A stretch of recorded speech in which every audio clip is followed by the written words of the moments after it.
right? So if f of x is 2x, g of x is this. Find g of f of g of 2. So what do we mean by g of f? It means this. G of f means g of f of x. So what does it mean by writing this? You are going to carry the function f of x into J. And listen, when you carry the function f of x into J, when you get to the function J, you only replace the x variable. Okay? So there is a function f of x. If I want to put this into this function J, it will only be replaced here, right here. Good. So let's put something here. So f of x into J. So this is the whole of f of x. Now there is J, x squared. So this can be here, all squared, that's f of x.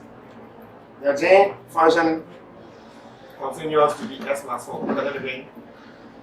What is going on here? J of f of x. You see, if here is just f of x and they say f of 2, you will have inserted 2 here. Or now they are telling you J of f of x. So carry the whole f of x into the function J. Now when you go into J, you only enter the x position, okay? So good, let's go. There is 2x here, it's replaced here, see? Plus 4. So that is it. So this will give you 4x squared plus 4. That is it. And let's go to the next one here. F of j, once again, is the same as f of what? G of x. Now I'm going to carry the function g of x into what? F. Now there's the function g of x into x. So there's a function f too. So it will be here, right? So I carry the whole of this there. There is no square here. So that is it. So what I see here is 2x squared plus what? 8. Now the third one. F of j of 2. It means I have to first get f of j. Then I will insert 2 into f of j. Are you getting it? Good. Now, do we know f of j? Yes. This is f of j. So there's f of j.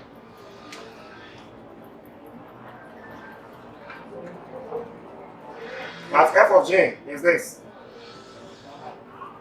Now, then, f of j of 2. Obviously now, set 2 here. So this is 2 by 4 plus 8. That is 8 plus 8. That will give me what? 16. That's all. Now let's look at the next question. It's a sample wire question, right?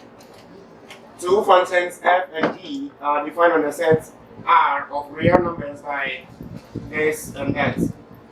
Find A, f of g. B, the values of x. Values, not just one. The values of x such that f of g of x equals 5. So let's start. F of g. That is A. F of g is defined as f of g of x, as usual. Now it means I want to carry the function g of x into what? F.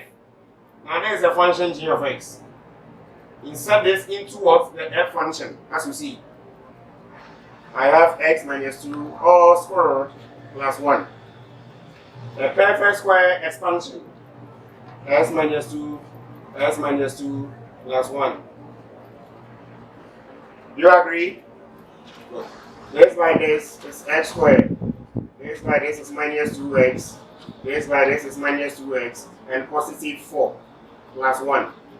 So I have x squared minus 4x plus 4 plus 1. X squared minus 4x plus what? 5. That is it. Nobody is asking us to break this quadratic. No. Just say just fine. It's an expression. That's our answer. Now let's move to the next one. The B part. The value of x such that f of x equals 5. What is the problem here? So if f of x equals 5, that is the condition, the constraint given. Why don't you just carry f of x? Please, is that not f of x? Now this, okay, if f of g of x, right? F of g of x, like this. Good. Is that not f of g of x? Good. So carry this whole thing here. This way.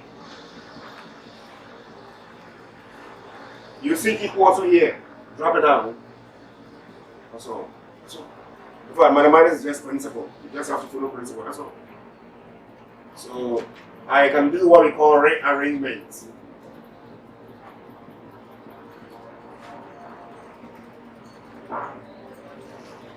You get it? You know this is also a quadratic. It can be solved using factors like minus 4 and 0. Minus 4 times 0 gives you 0. Minus 4 plus 0 gives you minus 4. You can solve this quadratic, it will work. Or better still, you can reduce it like this. How do you know that? But now it is no more a quadratic. It is a factor, so you can factorize. This goes here x, this goes here what? 4 equals 0. Now how do we treat this? Most students will struggle with this, right? And do you know why the students will struggle? What's something here? The students are struggling because they expect to see something like this. Then they can tell you what to do. So they equate the whole of this to 0, they solve. Equate this to 0, they solve, right? So this will look like this. So it's very easy for students to see things like this, right? But when it is so, they can see. It's the same thing, just that you are not seeing this. It is similar to writing something like this.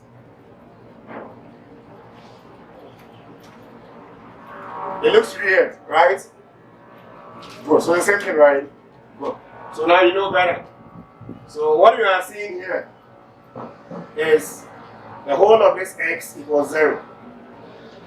And you have also x minus 1 equals 0. That's x equals what? 4. So these are the values of x. This is what we are seeing that. So take note. The next time you see something like this, don't think it cannot be solved. There's the whole of this equals 0, and the whole of that equals 0. Just that they didn't put it in brackets. So it looks weird sometimes, right? So that is it.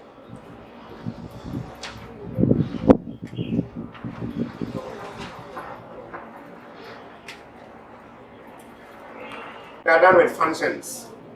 Now, as the topic goes, relations and functions.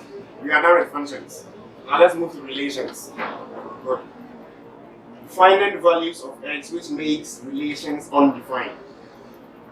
Any expression of the form f of x over g of x is undefined if g of x is equal to 0.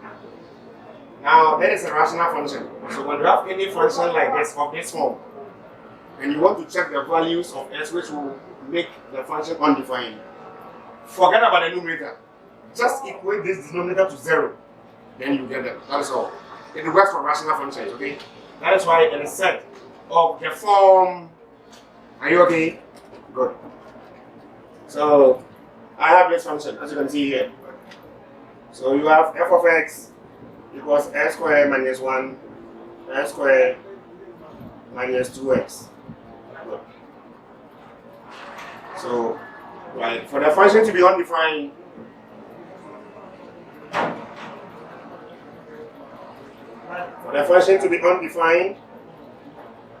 I have to equate x squared minus 2x equals what?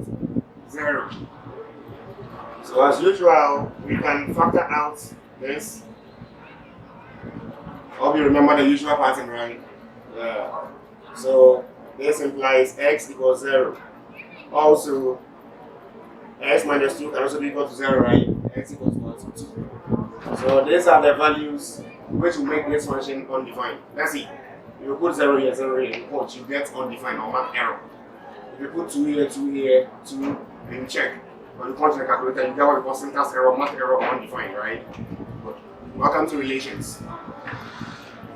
Okay. Now let's look at our last question. in relations.